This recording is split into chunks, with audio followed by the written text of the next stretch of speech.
Welcome to the Smart Business Revolution. Revolution. Revolution. Revolution. You want a revolution? You say you want a revolution? Revolution. The revolution. It's going on right now. Welcome to The Revolution, the Smart Business Revolution podcast, where we ask today's most successful entrepreneurs to share the tools and strategies they use to build relationships and connections to grow their revenue. Now, your host for The Revolution, John Corcoran.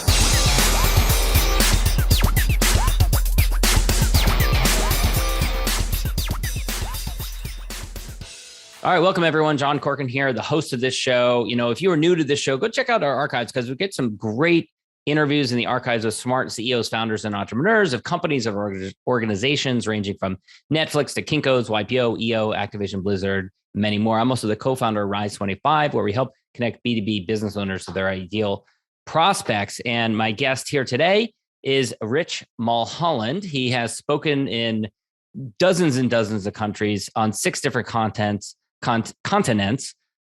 He is a rock and roll roadie-turned-entrepreneur. He knows firsthand the impact that memorable presentations can make. That's why he works with executives and speakers from around the world, helping them to deliver unforgettable presentations that activate audiences and generate income. He's also the founder of presentation powerhouse Missing Link and has written 3 books. They are Legacide, Boredom Slayer, and his latest, Here Be Dragons. And of course, this episode is brought to you by Rise25, where we help B2B businesses get clients, referrals, and strategic partnerships with Done For You podcasts and content marketing. And if you're listening to this and you've ever thought, can I start or should I start a podcast? I say yes, one of the best things I've ever done in my life. Get to talk to smart people like Rich all the time. Go to rise25.com and you can learn more about how we do it. All right, Rich, such a pleasure to have you. And special Spencer Shannon introduced us and encouraged me to have you on the show. I'd seen your name around through EO communities and things like that. And so it's a pleasure to have you here. And I want to start with your journey. So you said that you never wanted to be a rock and roll roadie. You just kind of stumbled into it because Depeche Mode, a band you were a fan of, was coming to South Africa where you were living. And you said, here's an opportunity. So tell us the story of how you got into it. Yes. First of all, thanks so much for having me. And thanks to Spencer. What a legend. What had happened was I'd been a big fan of Depeche Mode when I was, in my early teens and even, I guess, a bit later. And I would have been 18, 19 years old. And Depeche Mode had come over to South Africa or coming to South Africa on the Songs of Faith and Devotion tour. And my dad at the time had been working or had just stopped working a year before for PA Sound, one of the big sound companies in the country. My dad is an award-winning sound engineer. And I said to him, Dad, and the line was, and I always remember the line, it was, Dad, I will lick the stage clean for free. I want to work on this gig. And so he said, cool, no problem at all. And he arranged for me to be a stagehand, which is kind of the lowest of the low in you just basically do whatever needs to be done by any of the crew. And I went to the gig and we kind of walked in, it was Standard Bank Arena. And he said to me, where do you want to go to? Do you want to go towards sound where him and my sister worked? And I thought, well, let me do something different. And the week before I'd seen OMD. I don't know if you remember the band Orchestral Maneuvers in the Dark. And I'd seen their lighting. Mm-hmm. And it was the first time I'd ever seen lights like this. It was lights called the Icons. And I said, no, I want to do lighting. And he took me to the lighting team and introduced me to this guy called Tim Dunn. And that was it. I was hooked. Mm-hmm. And what was that like for you being a fan of the band, seeing them up close, having that kind of experience when they came to South Africa? Yeah, it was, funny enough, a bit soul destroying because they were assholes. There was so much like politics around the band. One of my jobs on that gig was so petty for me. I thought, like, how can humans be like this? Was that I had to put up visqueen. So basically black, like, bin bag material almost, cutting the door of their dressing room in half so that the one member of the band, I'm not going to name names, didn't have to walk through the same door as the other members of the band to get to the bathroom. So they actually cordoned off an area. They wouldn't even walk through the same hatch in the doorway. And, when you've built up these people to be this amazing, it can be, it's like, that was a bit frustrating. And there's been other bands where also that I was really stars in my eyes about them. And I thought, well, they're not cool. And then bands that I was indifferent to, like Bryan Adams, came down and made all the crew come down and play football with him for a while. Or Chris Isaacs. He's Canadian. Canadians are notoriously very Canadians. Nice people. You know what they like. They're nice. Chris Isaacs was just hilarious. Like he felt that the audience wasn't vibing with his show well enough. So he turned around to his band and started whispering. And the lighting designer, I was operating lights, said to me, "Oh, wait a minute, wait for what he's doing." And he turned around and he said, "Okay, you guys are terrible. I've got to liven this up." And he started playing Enter the Sandman by Metallica, played the whole song. Crowd went crazy. I was like, I love this guy. That's cool.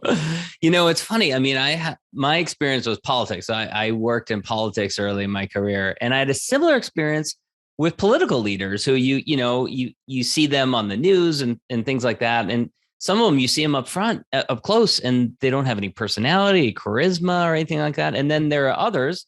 Barack Obama is one who, even behind the scenes, no cameras are around or anything. He would work to charm every person in the room in his own unique way. And you can see why people like that rise to the level that they're at. What about speakers? I mean, you've been a professional speaker for many years. Certainly you've come across speakers some who dazzle you and some who didn't. Right. So my kind of first rule on conferences is that the speaker you go to see is never the one you take home with you. When you're going there so hyped about one speaker, maybe there's an expectation problem that you've oversold them in your brain. You expect more. And then, there's always somebody else who you didn't see coming that surprises and delights you. But I also believe that for me, it comes down to obviously the level of the talk that you give, but I think there should be a no asshole rule as well as a whole. And sometimes you'll meet these speakers where you just think, wow, you could have made even the tiniest bit of effort to be nice. The other thing is that I do sometimes understand that, and I try my best to remind myself, UPV, it was a thing I learned when I was a waiter, unconditional positive vibe. I try to remind myself that I may have just got off a plane and been working all night, or going from gig to gig. But these people, they just want me to show up and be nice. And you earn your gig by being nice to. You have two clients. You have the audience, and you have the people who put you in front of the audience. And I have to remind myself, because sometimes I can't. You can get a bit frazzled, and something's not set up the way you want to. And my knee-jerk reaction would be to be frustrated and maybe come across as a bit of an ass. And as I get older, I'm trying my best to make sure that I never do that as well. Because people remember those stories. They do. For you, it was just one small gig. For them, that was their single interaction with you. Especially for famous people, and those stories get repeated for years. Yeah, I once saw so-and-so, some famous person, right? And they'll tell that story for years about how they were either nice to them or a jerk or something like that. So you did lighting for a bunch of years, and then you had an interesting story of a career transition from that into working behind in the office, and then eventually getting into helping people in front of the stage, because you found that even like the most amazing lighting isn't going to help if the presenter is horrible. So I love diving into people's career journeys like that. So tell me a little bit about how you made that transition. So the first stop was that in the stagehand work, everybody was doing the big gigs. Everybody wanted to do the sexy rock and roll shows, but I figured if I was going to make a mark, I would put my hand up for the terrible ones as well. So I did all the little non-sexy ones that people wouldn't want to do. And as one of those, that the boss of this company, Ofer Lapid, he came out to me, said, he's an Israeli guy. He said, Habibi, my crew has told me about you. Would you like to join us? And I said to him, look, I don't want to do staging. I want to go into the office. Like, I'd love to join you, but I'd love to be on the back end. I always see myself as in sales and business. And he said, nobody will ever work for me until they understand what it's like to be on the road. So if you give me 2 years, I will bring you in. And so I said, yes. And that was it. And I left straight away, like 2 days later, on tour with Joe Cocker and Dr. Alban in Hathaway. And that was where I got started. And 2 years to the day, I just finished the Smirnoff International Fashion Awards. I was the lighting designer. I walked into his office. I said, Offer, you said to me 2 years. And, and I've done 2 years. It was to this day. And he said, Habibi, you're wasting your talent. I said, but you promised. He said, no problem. He said, what do you want to do? I said, I'm not sure. He said, cool. Go sit in the boardroom. You've got 3 months to figure it out. And he let me do that. I was like 21 years old. And he gave me 3 months. He paid me full salary just to figure out what it was. And what did you do? Like dig under the company? Did you have an idea what you wanted to do for that company at that point? Well, I wanted to figure out what would be something that where we could make an impact in a different way. And I quickly realized that one of the biggest frustrations for me was in the off season. On the 2 years that I was touring, in the off season, I had to go get work doing either a cable basher, those guys who run with the microphones, holding cables for broadcast television, or I did scaffolding for a while. And I thought it doesn't make sense that we don't have work in winter. We've got all of this gear that's sitting doing nothing. And so my thinking was twofold. The first move I made, my first play was raves. Although it was something that wasn't my culture at all, I was very much into punk rock. I knew that the rave scene was evergreen and that they were having these raves all the time. And they were always big on, their lighting and sound. So I went hard hitting them, finding all these raves to try and get them to do it. The problem was they didn't really have money. And there was times where we had to actually stand at the door and get paid. We would take their takings until our bill was paid off.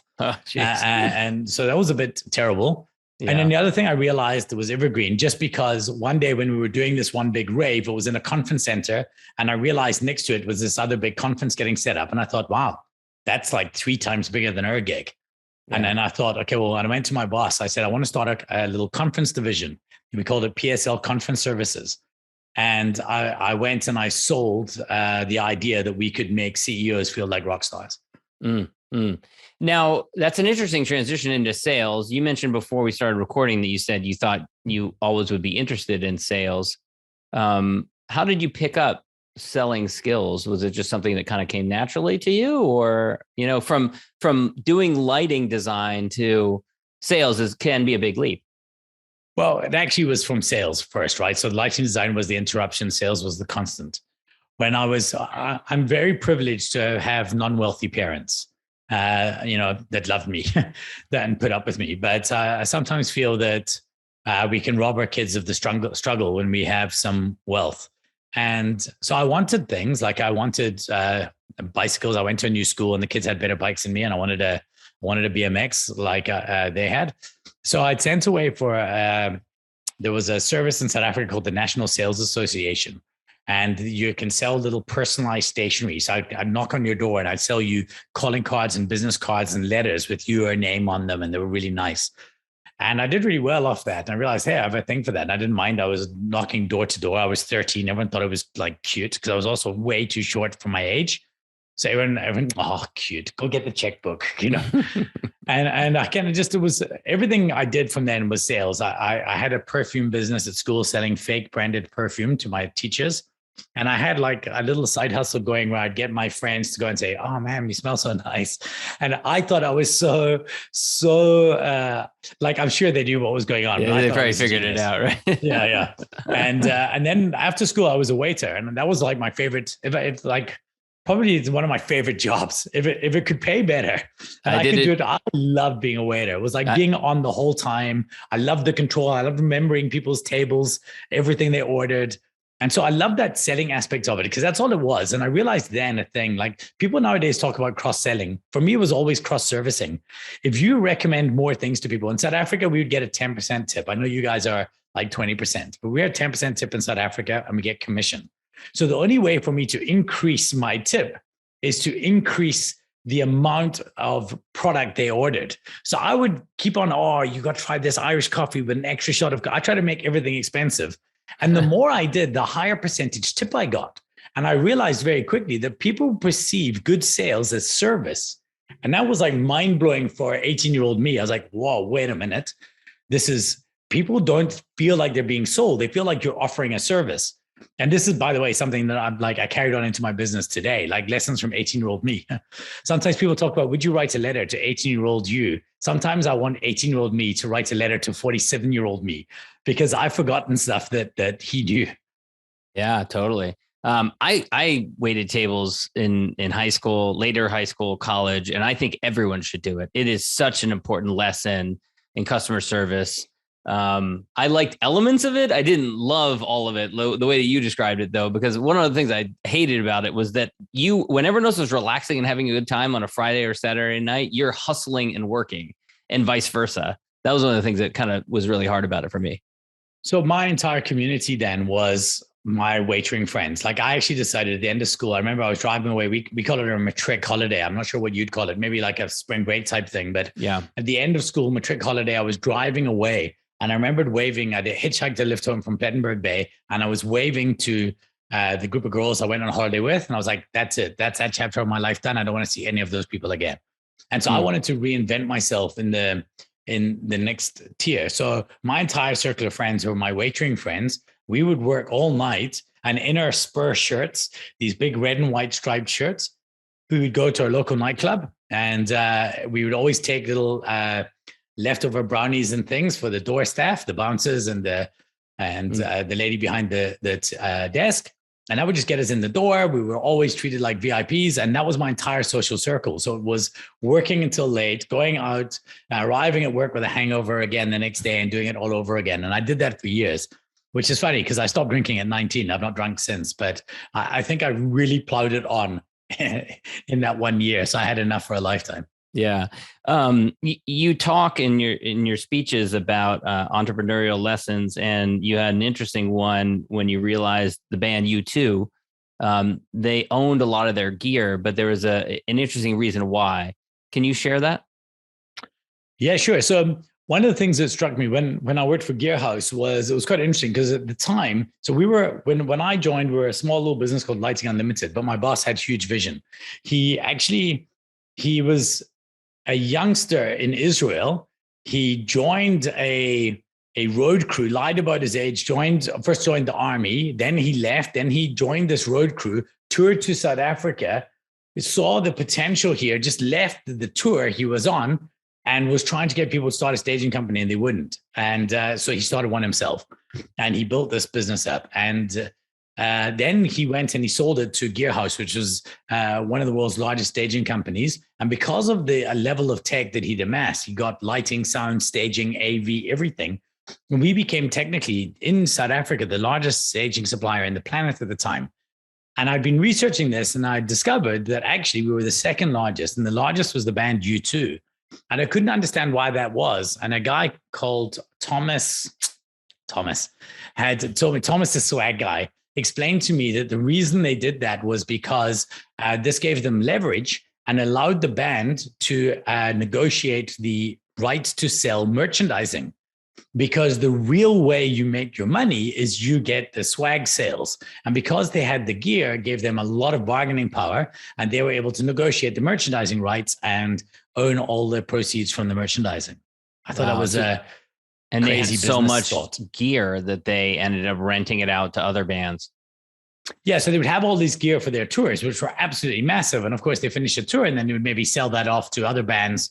Because I don't know if you can picture a U2 concert. Yeah. It's always one step ahead of what the next tier of concerts were looking like. Yeah. So they would come up with something and the world would be blown away that this could happen. Yeah. And then there was that Zooropa tour, I think it was. And Octum then Baby tour. Mm-hmm. Yeah, exactly. And then people would be so blown away. They would want their screens and things and U2 would move on to the next thing and buy new gear. I remember seeing them on the Octum Baby tour at Dodger Stadium in Los Angeles. And they had like this German Trabant, I think, the East German car on the edge of like some kind of like long crane. And the thing like went up above the crowd and like soared over the crowd and everything. And they always had the biggest screens, all that crazy stuff.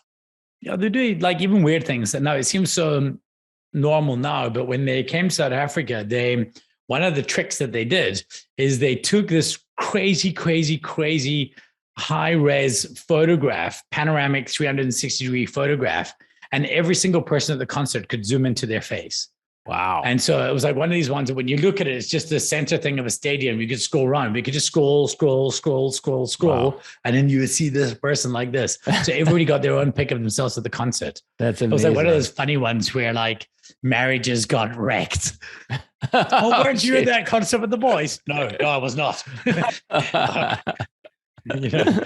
The bad side of that. We talked a little bit about you've been involved in a member of EO, and we were talking earlier about kind of the impact of that you've had with different coaches on your career. I know there's two coaches that have a big impact on you that have helped you in this transition over the years from rock and roll roadie to behind in the office to eventually coaching speakers.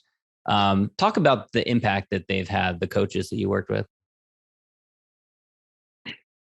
So I don't know if impact is the right word, because it's pretty much, if it wasn't for them, there wouldn't be me. It's beyond impact. It's absolute in every single way. I couldn't have done this alone. I had no idea. I still have no real idea what I'm doing in entrepreneurship. Like, I'm making it up as I go along. And luckily, I was able to ask for help. The first coach was a gentleman by the name of Wolf Fosse. I met him. I was wearing a Dead Kennedys t-shirt with cut off camo pants. And in the back, it said, "Nazi punks F off," in all its glory. And this guy sitting next to me, sitting one row behind me, if you can imagine, on a plane, taps me on the shoulder. And this is German guy. And I thought, oh, here we go. And he said, "Excuse me, I was blown away by your laptop. It's really small. What model is it?" So we get chatting. And then I said to him, I own a business. It was like this. I'm a business coach. We exchanged details. And about a year later, I realized that I had no idea. Like, I was starting, that phase when you first start, when you run the business as far as you can get, and you think, okay, my delusional self-belief has literally run out of runway. This is as far as we can grow this thing. I need help. And either the decision was I step down and try and find somebody to run the business, or I get a coach. And I remembered I had this guy's card. And so I brought him in. At this stage, we had it was Missing Link, Court Gesture Distribution, sold wafers and energy drinks, Padded Cell did big screen advertising, and there was one more. And I brought in this coach, and I said to him, could you come and chat to us? And he wouldn't come to me. I had to go to a meeting that he was in, and I sat there waiting for him, and he came out and he interviewed me, and then he listened and he asked me a bunch of questions, and then he said, "Cool. I don't normally work with businesses of your size, but I'm willing to make the exception because I see something here. However, there is one caveat. It's a big decision for you, but if you decide to do it, I will take you on." And he said, "I will only coach one business. Get rid of the rest. Pick your favorite and get rid of the rest." And that was it. And he said, "You are welcome to call me once you've done that." And I did. I got rid of them all. It was just Missing Link. And then I started a business, and he came in and coached us, and he coached me for maybe 10 years. I had lunch with him last year and coached me for 10 years, up to the point where he said, "Okay, now it's time. Now you can start another one." Oh, wow. That's cool. That must have been an interesting point that he said, "Now it's time. Now you can start another business." Yeah, it was great. And it took us 2 years, right, to hire Samantha, who's the managing director of the business now. She's still the managing director. The business is 25. She moved away for 3 years to help her husband run a business, but basically it had been her ever since. And it was 2 years of coaching Sam into the position and stepping me away from it. And it was him who called it and him who told me when I was ready. And in fact, the irony is my second coach, that coaching format was kind of like an EO forum. It was him running a group of 8 of us. So coach-led EO forum, if that makes sense. And then my next coach actually was somebody who was in that group with us. Brent Bilkin, he became my coach for years afterwards. Now, another person who's had a big impact on your life, who's been a guest on this podcast, is Warren Rustand. I can't tell you how many of my past guests on this podcast have said that Warren Rustand has had a massive impact on their life and their business. Said that he probably doesn't even realize it. I actually have said this to him when I interviewed him. I said, I probably had 24 people who I've interviewed on this podcast who said that the biggest impact in their life is Warren Rustand. Amazing man. So talk a little bit about the impact he's had from the work you did with him. Yeah. So I was actually lucky enough to be with Warren last week in Santorini.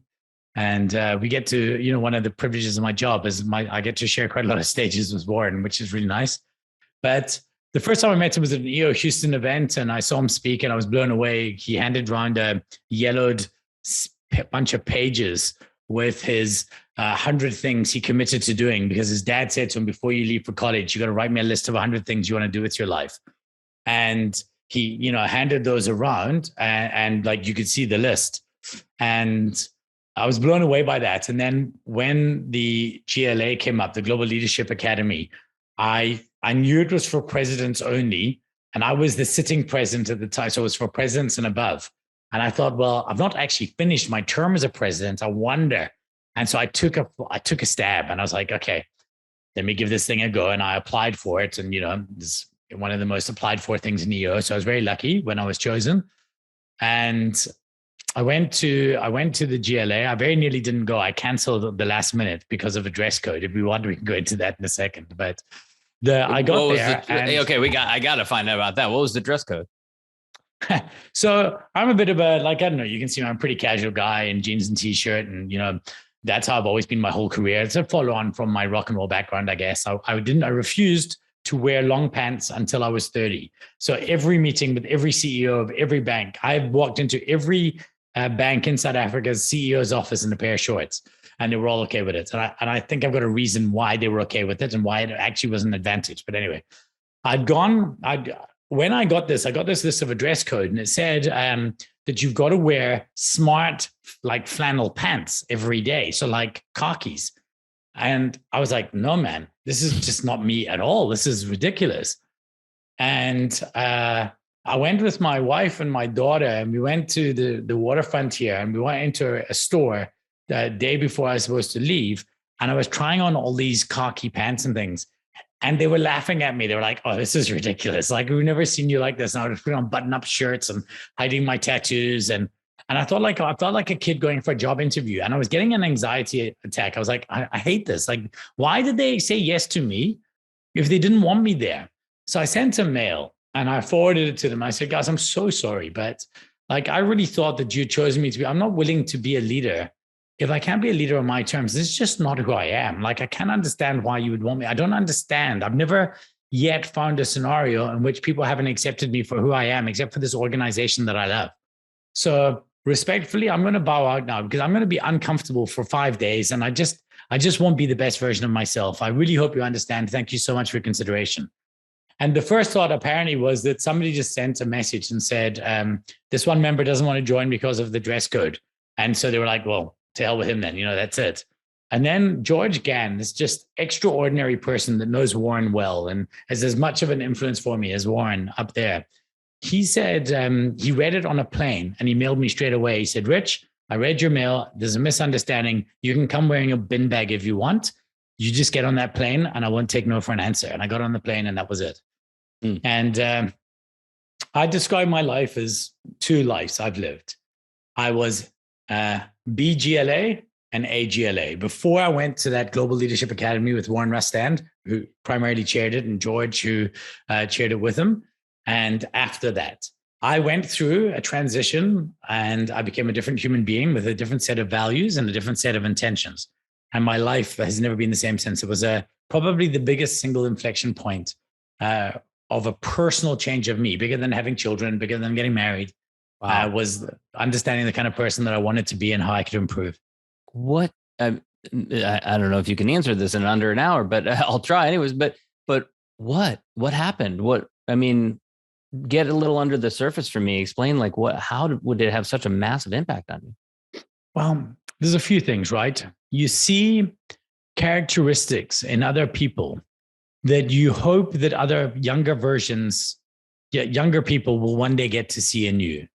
And you look and you analyze those characteristics. And it's a funny thing, right? So you start realizing, Warren will be praised by many, many, many people. You know what people rarely talk about is his business achievements. And they are astronomical. CEO of many Fortune 50 businesses, works in the White House, NBA player. The guy is legitimately a machine on every level. But what they speak about is the level of love and intention this man brings to his family, his life, and every individual that he gets the opportunity to be around. And then you find yourself thinking, well, that's what I want to be. And George Gann is the same. George Gann is the same person. Those two gentlemen, I just realized, well, I want to be more like them. And I have to change. If I do, I have to change some of my priorities. And I have to decide that this is the kind of person that I see myself as, and I think I have that in me. And that's what I want to be measured at.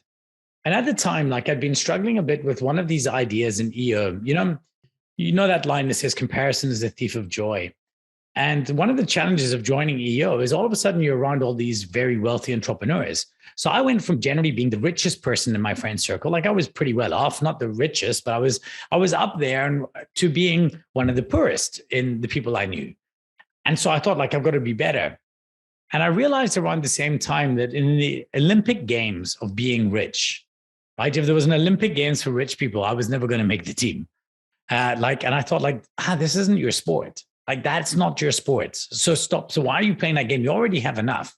So what if you could move your trajectory and start playing a different game? And that's what I've been doing ever since. That's a great explanation. I want to ask you, I know we're running a little short on time here, but another person who had a big impact on your professional journey, Seth Godin. He came out with the book Purple Cow, and there's a story behind this, but basically on a whim, you kind of dropped everything, got on a plane, flew from South Africa to New York, and had a big impact. So talk about that story. So Seth Godin, I was a big fan of his. My cousin introduced me to him. He'd written a book called Unleashing the Idea Virus, which just blew me away. I mean, Seth Godin invented viral marketing. Like that's his phrase. That's his thing. He basically coined the concept and basically made it real. And he'd written another book he'd written 2 other books at the time. And his 4th book was a book called Purple Cow. And I thought it was genius the way he marketed it, because it didn't come in a regular book. It came in a milk carton. And you couldn't buy 1 copy. You had to buy 11. And I thought this was genius, because nobody needs to read 11 books. You're going to read 1 and you're going to give 10 away. And so the entire idea of something being remarkable and idea spreading, like an idea virus, was built into this product. And I thought, this is so genius. But the other thing was, you couldn't pre-order it, and you couldn't order it from Barnes & Noble or Amazon. You had to go to Seth Godin's website at this time. So I thought, okay, cool. And, I went to bed that night. I didn't think much of it. It was launching that evening, at like 5 p.m. EST or something. And I woke up in the morning. I was like, okay, let me go order Seth's book. Sold out. So I sent him a mail. I said, hey, Seth, and this is the thing. And Seth Godin's got this amazing thing. Him and Derek Sivers, so 2 individuals. I don't know how they do it, but they'll always answer your mail, even if it's 1 line. No, thank you. Yes. But I sent him a mail, and his reply was very simple. I said, how can I get a copy of your book? And he said, well, I'm running a private seminar for 15 people in my office in Dobbs Ferry in New York in next week, Thursday. And so I think this was about the Tuesday, if I'm not mistaken. He said, if you attend that event, I'll give you a copy myself. And, still pride of place in my collection. I don't even know if there's a book in here. Like, I know there's something in here, but I'm not opening it. You're not opening it. So I flew all the way to New York and can't open the carton. Yeah, exactly. It's like, this is probably sour by now. Like, if this milk has not gone off, it will. Well, it's like a pristine baseball card. It's like, you can't open the package, right? That would ruin it. Yeah, totally. Exactly. You have to. And this is like an artifact. And, so much happened. Like, I came up with my elevator pitch idea on the plane to this gig. And Seth was amazing. I flew to the launch of his next book. As I mentioned to you, he launched his book, All Marketers Are Liars, on a global speaking tour of blogs. And he chose Blog as one of 5 blogs he was going to launch his book on, which was incredible for my blog at the time. And then probably my favorite Seth Godin story. I mean, he's so generous. We run a professional speaking program, and he agreed to guest lecture on it for me. He did a lecture. I called him. It was amazing. But one of my favorite stories was in 2005 at TED Global. Both Seth and I did short 3-minute talks on the main stage at TED. And we'd been chatting before. He wanted some rooibos tea, which was actually what I just finished now. And so I brought some rooibos tea for him. And as I was presenting, my slides failed. And our first rule of presenting is prepare under the premise that your tech will fail you. And my slides failed. And I looked over at Chris Anderson, the curator of TED, and I was like, can I restart? And he said, keep going. So I just had to wing my talk and everything.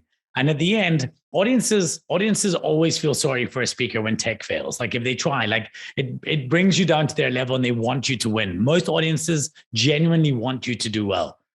And at the end of the gig, it was like everyone was cheering and it was great. And Seth Godin came running up to me and he said twice, which is my favorite thing ever. He said, did you hear me? Whoop. Did you hear me? Whoop. And it's my favorite Seth Godin story of all time. Like, Seth Godin whooped for me twice and told me about it. That's like a mic drop moment. That's awesome. I love the name of your most recent book, Here Be Dragons. The subtitle is How to Win Deals and Influence Ideas by Mastering the Eloquent Art of Story Selling. Tell us about it. What motivated that book? A collision of factors. Back to number one. So I've owned a presentation company now for 25 years in 2 weeks. And nothing kills me more than number one thing. If somebody says to you, oh, do you want to be a good speaker? They'll say the same thing over and over again. Tell a story. Nobody cares about your story. In fact, I've got a video coming out soon. It'll obviously be out before this goes live on the biggest problem, the biggest reason public speakers fail, professional speakers fail when they start is they stand up and they tell their story. Unless you're famous or have done something absolutely world-changing, your story isn't the point. Your hypothesis is the point. Your story is a support cast member. So even in sales, people were saying a lot, you got to just tell a story, use telling a story, but your audience doesn't care about your story. And what I had this core idea was that it's not about telling a story. It's about selling them a new story in which you play a part. So I don't like the idea of storytelling. I think you've got to sell people a story in which their world is better because of that thing you're about to tell them. And so that was the first point. I was frustrated with the idea of storytelling as a whole. And then even within that, there was another big thing that's been going around a lot, and people talk a lot about the hero's journey. And the one point I absolutely agree with is that you're not the hero of the story, right?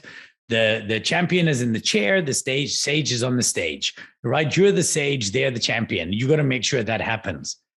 But every time we were going through these hero journey and things like this, and there's a lot of companies that specialize in make your customer the hero, and how do you do that? And I realized that actually the hero is uninteresting. The hero is only interesting because something else happened.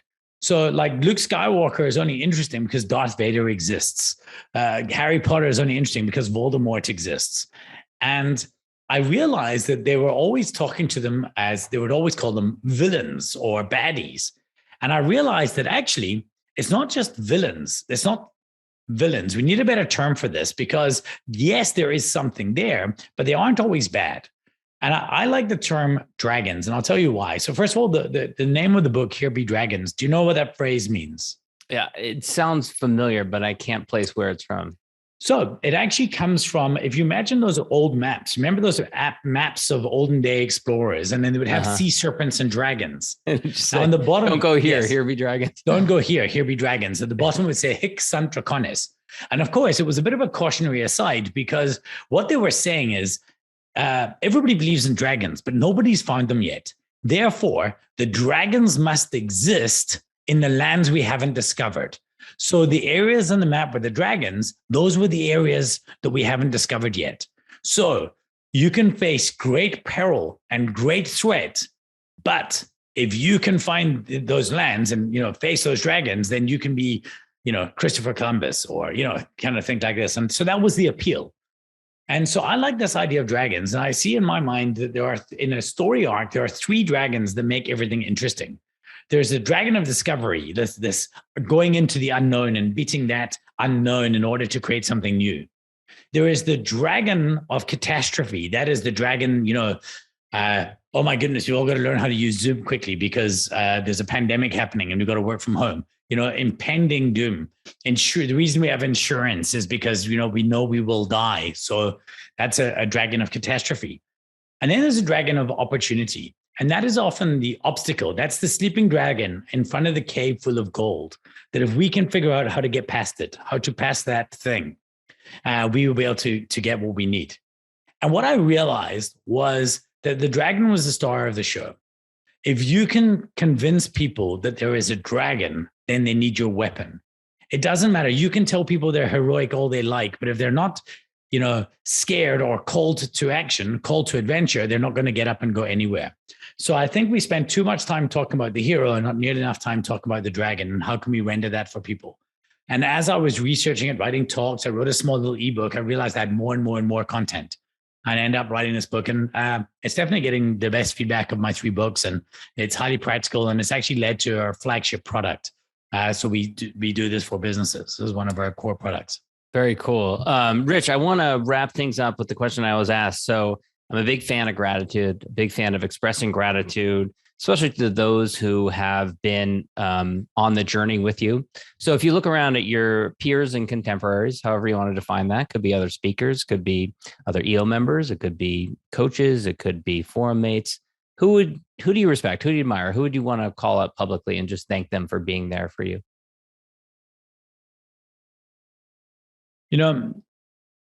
Partially given our conversation today, the person that I'm long overdue gratitude to is the gentleman I mentioned at the kind of top of the show, and that's Offer Lapid.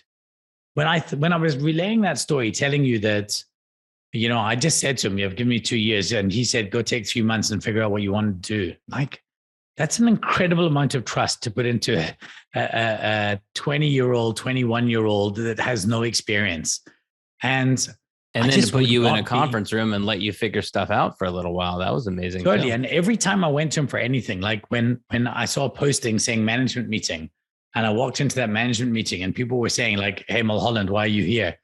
And I said, "Well, I run this little conference division." And it was just me. And we hadn't done any work at that stage. And Offer just said, "He wants to be a manager, let him stay." And I just think, when I think back about the amount of chances that man gave me, it's inconceivable that I would be where I was today. And so much of how I act is emanating and how he was. So if I could use this platform, it would be, Offer, thank you so much for having the faith in me. You shaped a love of being cheeky and mischievous, and you turned me into the entrepreneur I am today. And I've inherited your same "I don't give a shit" attitude, and I hope that I've done you proud. So thank you.